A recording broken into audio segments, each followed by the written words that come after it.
What we call cinnamon raisin bread stuffing. This is a full course meal, which I already explained to you. This is going to be our our cinnamon raisin stuffing. So for the stuffing, you're going to probably use almost the whole loaf of bread. I think you're left with like one piece. So it'll be 12 slices of this. You're going to cube it. You're going to put it in the oven at 350 for 5 to 8 minutes. If you get impatient, crank up the oven a little bit.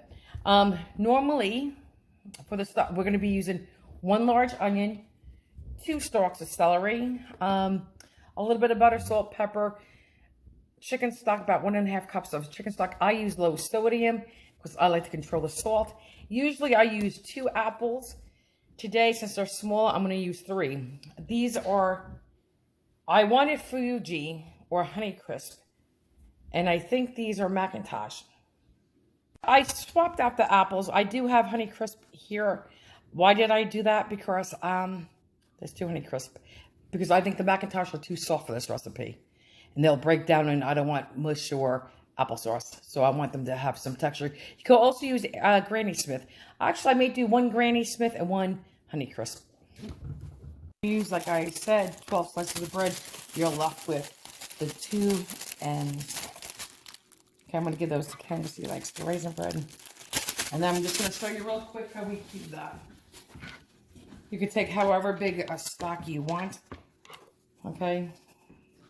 Bite-sized cubes. Go down. Go down. I'm going to go 1 more. It's okay if it's a little uneven. It's rustic. It's homemade. And then we're going to go in this way. Just like so. Okay. Just make sure that all broke apart.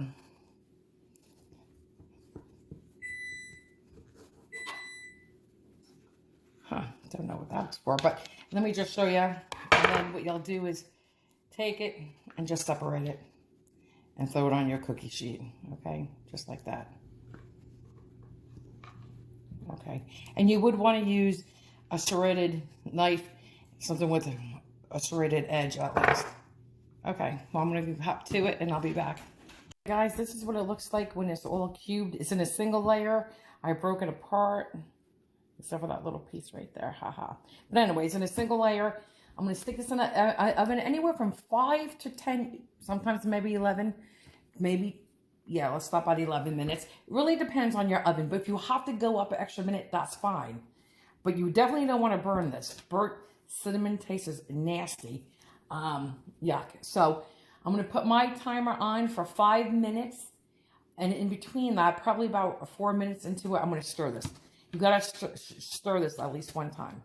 I'll just show you for someone who doesn't know, you cut off the ends. I wash my celery as well. Okay, don't need those.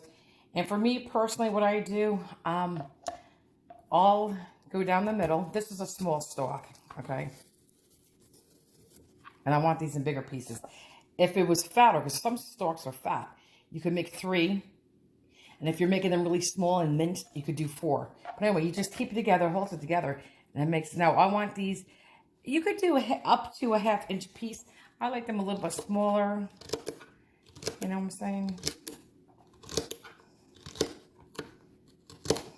It's just easy peasy. So this is what you would do to chop up your celery. Just like this. So we got the raisin bread in the oven. And I'm going to do this, and then I'll show you the onion. And I always cut off the ends. And then I take off the outer skin. Okay. And that outer layer. Okay. And then what I do is cut it like this. I don't cut that off. Let's do the bigger one, as you can see. I guess you can still see on this one. So I just go vertically like this. You can follow the lines on the onions. Go as thick or as thin as you want. Make your own lines. I'm making my own lines for the most part. Then you could go in once or twice. Okay, depending how small. If I'm doing something where I want them small, I'll make 3 or even 4 lines. Today I'm just going to go, let me see if I can get my hand out of the way. In this way. but not all the way back. You don't want to come through. Okay, then turn it back around. Hold it securely and just like that. Like that. And this is what they look like.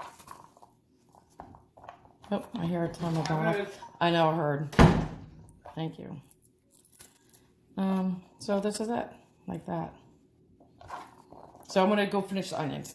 And this is not for the experienced seasoned cooks. I know you know how to chop an onion and celery and an apple. For somebody who doesn't and the newer cooks, this is how I do mine. I just peel my apple. Peel it any way you want. I'll give you an example. I just go around in a circle like this. Boom. So now, when I say cut down the middle, I don't mean like this. I mean like this. Okay. Watch your fingers. Keep them out of the way. I take this part out like this. Oops, sorry. You can cut into here like this. Now, this is not a paring knife, but I hold that apple like this, and I take the knife, and I twist the apple as I'm doing the core, like that, and it comes right out. I feel to make sure there's nothing rough in there, and for this, we're going to do the same thing. This has to be chopped, so I'm just going to go chop, chop, chop, and you can make them like that. I smell my cinnamon raisin. Let me go get it. And here's a croutons. You could hear them. They're crunchy now.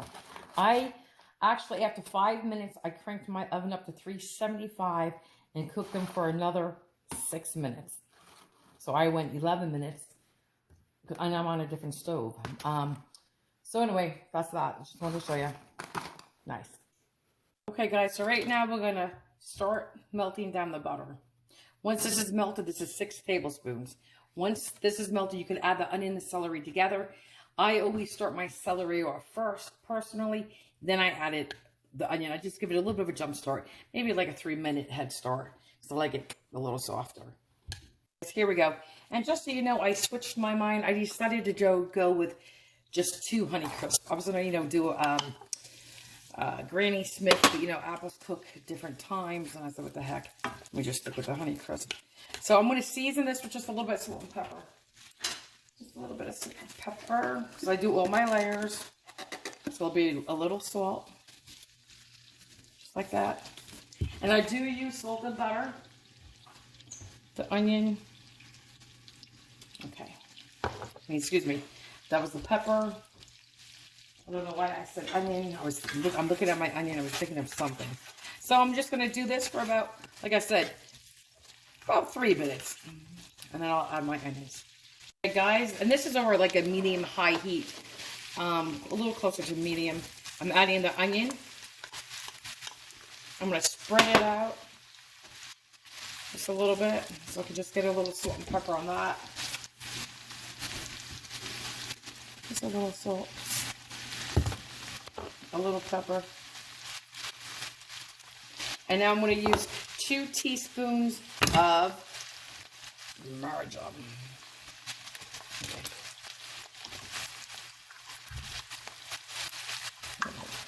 Let me level that off.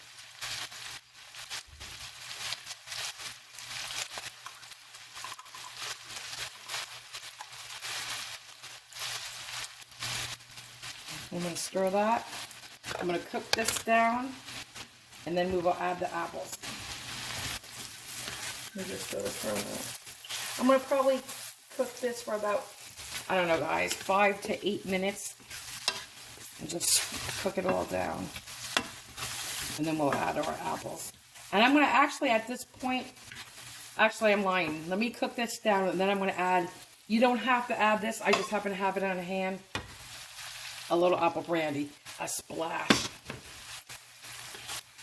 Just a splash. Okay, guys, now I'm going to add a little bit of the brandy. And and this is always the first meal I cook every fall. This is the first thing I cook, is this. It's a nice fall meal. That's it.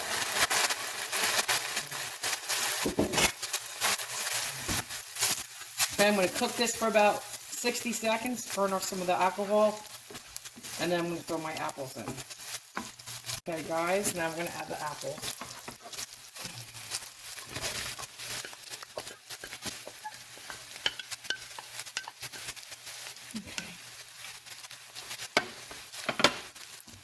Now, I'm not going to put any salt or pepper on the apples. Oh. Hang on, guys. Yeah, we're not going to add salt and pepper to the apples. But when I add the stock, I will add a little salt and a little pepper.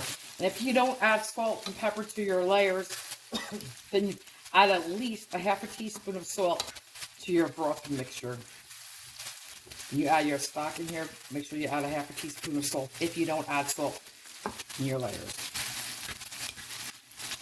Now, this is going to probably cook down about 10 minutes, give or take a minute, for the apples to become soft. Not too soft, because we don't want mush.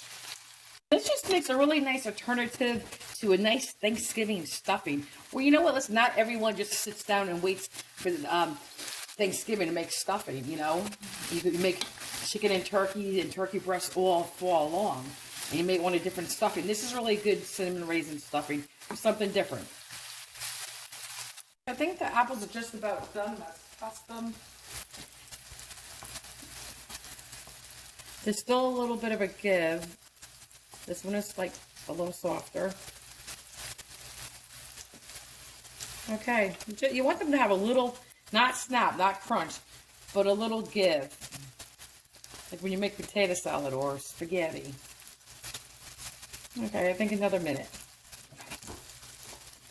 Now, listen, you could put the bread in first, then you could do your stock, and then you can add your salt. I'm just going to do my stock first, and then I'm going to add my bread. I'm going to add a little salt and pepper right now, just a little bit more.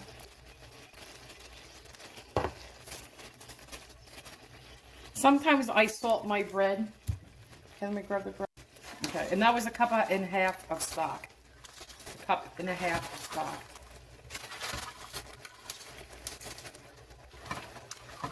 See how nice and crunchy? You can hear it. That's what you want.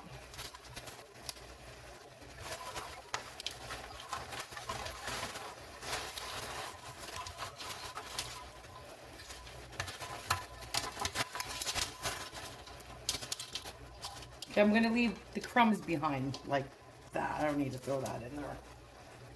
Okay. Now I'm just going to toss it. And then I'll show you, we're going to put this in a baking dish, a 9x13 baking dish with the other 2 tablespoons. We're going to dab it around the top, seal it with foil, and then you can bake it in the oven 350 for about 25 minutes. 30, 20, depends on your oven. I'm not going to bake mine off until I'm ready for dinner tonight.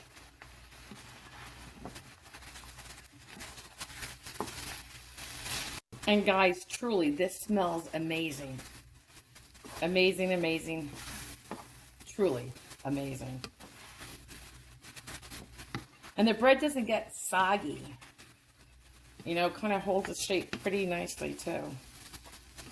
Okay, so this is it. I'm going to just cook it for maybe a minute. And then I'm going to put it in the baking pan. So here we go, guys, just like this. And now we'll get on. Well, if you're, this is just, I'm just going to, hold on, guys. So here's your cinnamon raisin bread stuffing. Cinnamon raisin bread stuffing.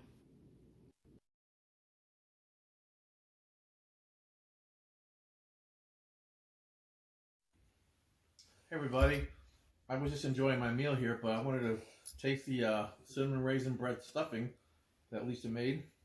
By the way, when he's going to bite into that, this is a full meal. I'll have the recipe. It's the roasted chicken.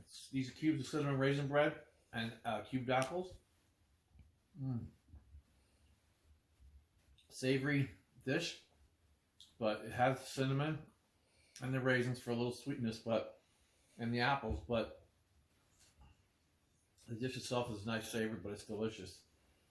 Speaking of Really, cinnamon, really good. I should make you cinnamon chicken again. Remember when I made you that? Mm-hmm. Okay, ready? That's it. All right, bye, guys. Bye. We've been eating some biscuits. I'll tell you what, they are banging. Just like my biscuits, I made all the time when my kids were growing up before there was even an internet. Anyway, long story short, fluffy, airy, delicious. So here's our homemade biscuits. Here is our cauliflower with potatoes. So it's our potatoes with cauliflower, mash, and garlic. Or apple chicken. You could use turkey. The vegetables I cooked with around the turkey with all those delicious drippings. Carrots. My husband likes the celery, and I love the onions and carrots. But I like celery, but not cooked. And then this is so delicious. This is your cinnamon bread apple stuffing with celery and onions.